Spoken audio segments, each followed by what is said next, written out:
байцгаана хүүхдүүдээ багшин таавранд зориулаад өдгөрүүдийг унших, ухаарч ойлгох сэдв хичээлийг бэлтгэлээ.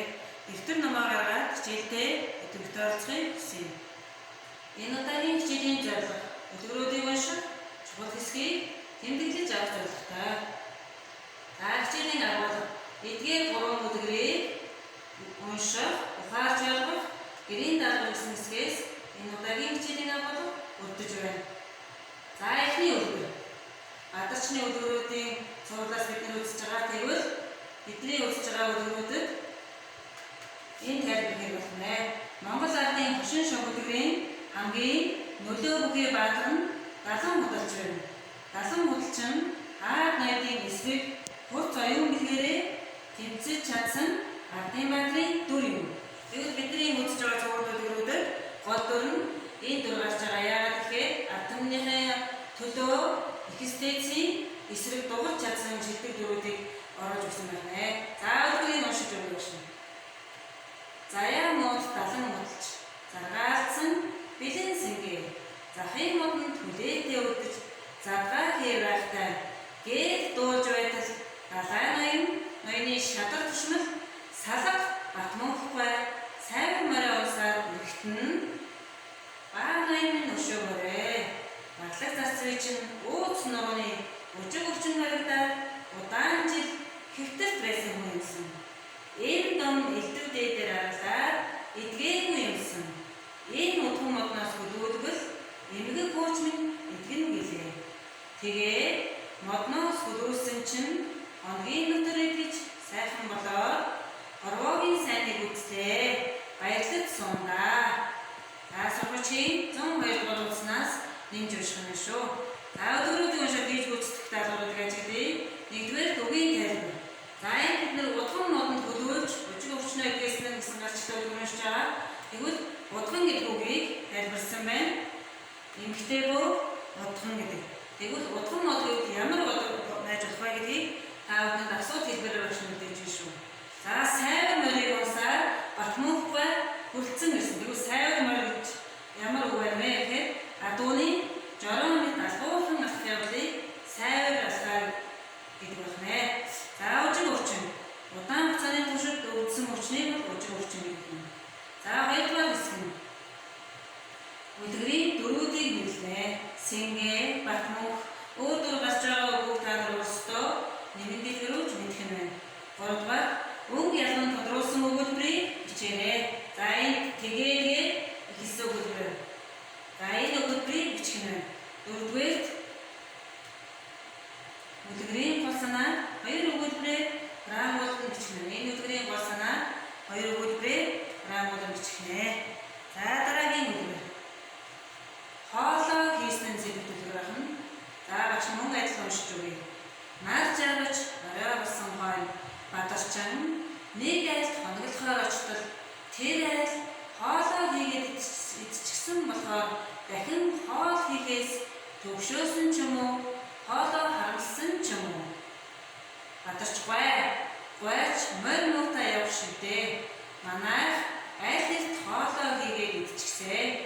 Одоо ч та хоосон хоног болж дээ гэсэнд бадарчин танайх хоолоо хийгээд идчихсэн бол манайх хоолоо хийгээстэй гээд гаднаас хавчиг үргийн оруулж шар хумол авчран гэрийнхэн баруун тал 3 чулуутуудаар гал ноцоо чигэлтэл айлын ихнэр сандран тавьдаж бадарч та манай гэрт дахин голог битгий нээж үзээчтэй.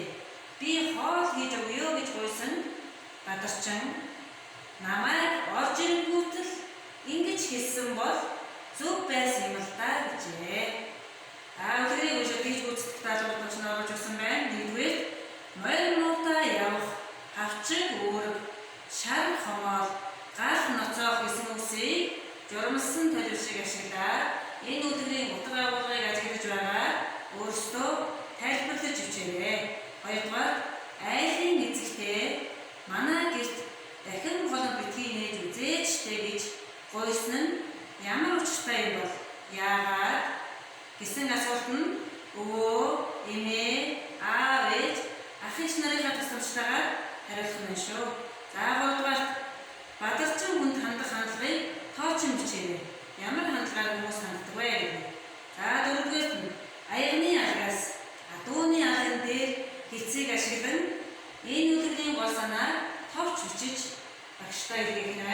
За энэ даалгаврыг хийж үздэг нэ. За дараагийн үгээр хоргуулсан бадарчин. Мөн адилхан шүмтгэрийн уншиж өгье.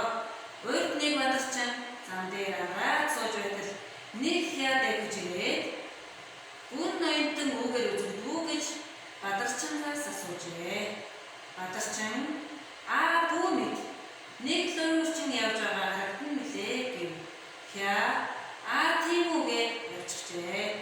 Удалгүй нөгөө хя хідэн хоёртой хамт ирээд үн ноёныг дайран дөрмжлүүгээ бадарчин шууд дарж байгаа ганцчаад явцгаав. Бадарчин босолгүй явж элдэв тоо зовлон тооцсон үг хэлээ бархиран тасалсаар хэвтэв.